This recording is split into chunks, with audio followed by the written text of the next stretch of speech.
On this one, dude.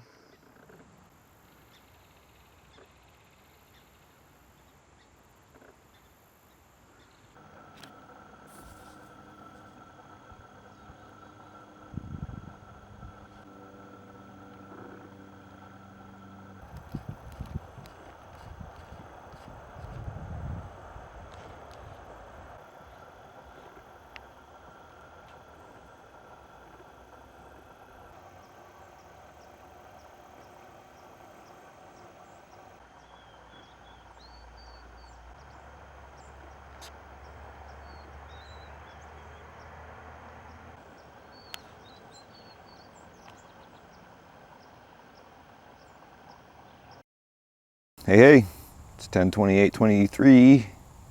Right? Yeah. Back out here, the bird blind. It lives. The waters have gone down. It's pretty beat. I mean, I broke the top beam and I broke the support leg on the side here. So everything's pretty rotten. But I think it's going to be time for a new bird blind. And I got some new ideas. So bird blind 3.0 coming soon. The next good news, I got the drone working.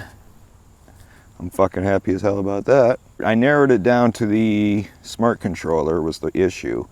It wasn't updating DJI Fly. It was updating DJI Go 4, but it wasn't updating Fly, and eventually I figured it out why. Maybe I should do a video about that in case anybody else has the same problem. But there's actually two reasons why. I did some flying around for the past couple of weeks trying to get the foliage in different spots, but between working and the weather and the lighting when I actually had a chance to get out there, it was just, I didn't get much.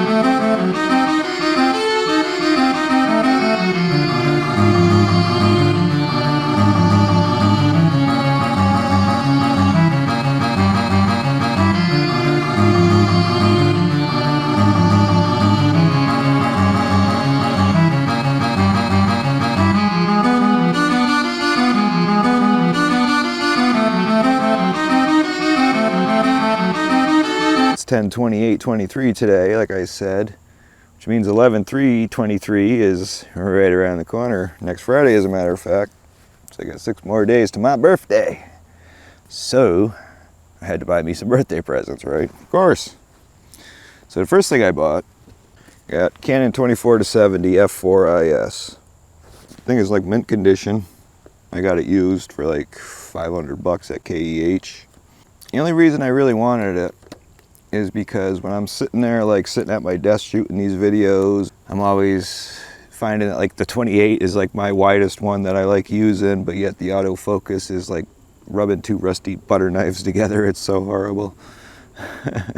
And it's loud too, yeah. It was before Canon really had the quiet autofocus systems in their lenses. So I'm jumping between my 28 2.8, my 51.8, then I'm breaking out the 8-15 with the teleconverter on it, just trying to find a good focal length to shoot myself at here.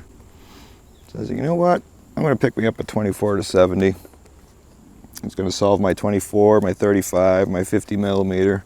I mean, that's all I really wanted it for, but it actually goes up to 70 mil, and it's got a macro, so you can actually go with it a bit further. Ooh, look at that, huh? Only goes back so far now, though, because you're in macro mode. So the next thing I picked up, because I already had the EF to RF adapter, and I've been wanting to use ND filters with like the 8K video, and because I'm finding myself just stopping down the aperture and keeping the ISO as low as I could possibly get, just so I could use the 180-degree shutter.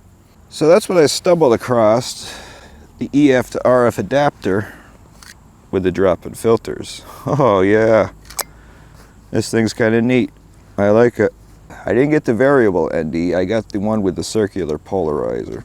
I don't plan on buying the variable ND for it because I just heard too many bad things about it. I did look into other variable NDs enough to realize that I don't want to go variable ND. I want fixed NDs, kind of like I use with the GoPros and the drone, as a matter of fact. These got fixed NDs. Yeah, so I bought the 24-70. I bought the EF to RF adapter with the drop-in filters with the CPL. And I got myself one other gift. So for years, I've been using my 300 f4 IS. I absolutely love this lens. I used it with my Canon 5D Classic, I used it with my Canon 80D, and now I'm using it with the R5. I can't even remember when I bought it. It must have been like 2015, 2016 or so. Full frame, it's only 600 mil.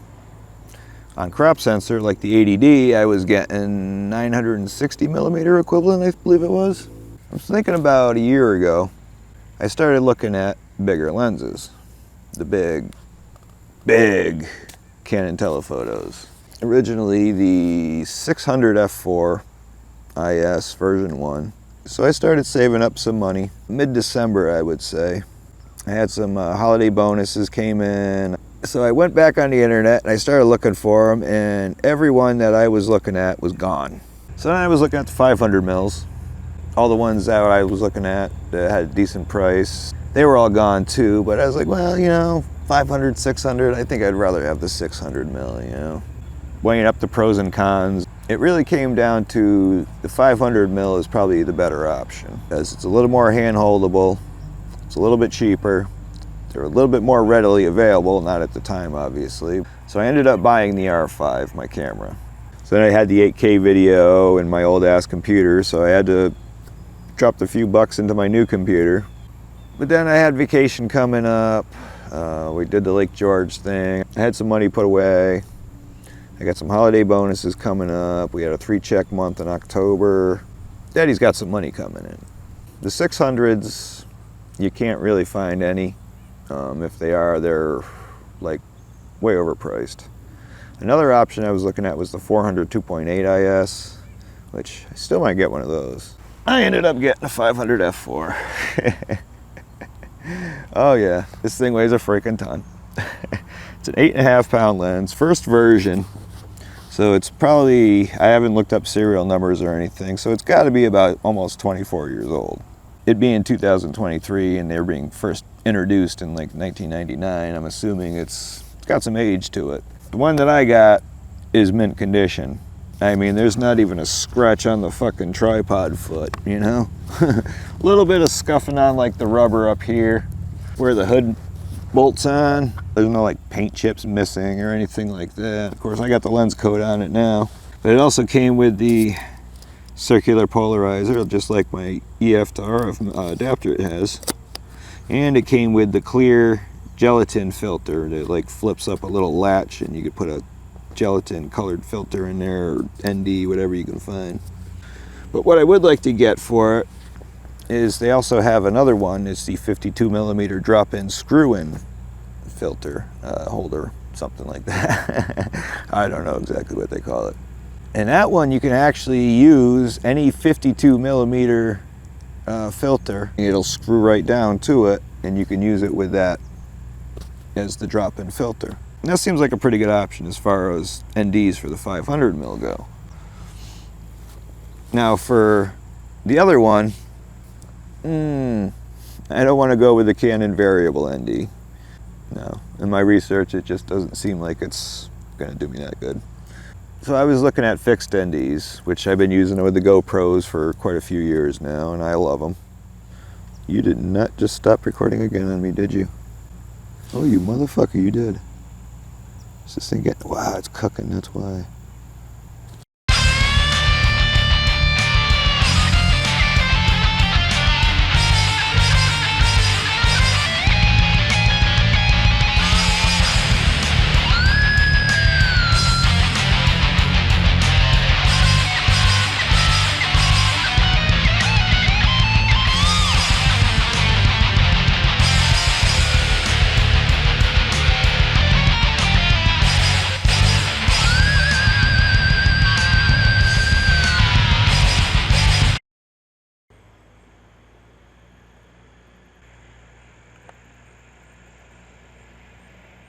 I don't know what's going on today, but the 11 black is like overheating left and right on me today. I don't get that. So I'm shooting this on the R5 here with my 24-70 lens. Clouded up like a bastard out here. I mean, there's like literally no blue skies except for like way over that way, I think. Might be something. It's not supposed to rain today, but this is New England. I think we pretty much lost the sun for the day, so that's gonna be about it. Having GoPro problems. That 11 black is pissing me off, I tell you. Too many issues, too many failures. Failing me. I'm gonna get packed up, I'm gonna head home. But thanks for watching. Like and subscribe, leave me a comment, tell me I suck, give me a thumbs up. And I'll catch you in the next vlog. Later.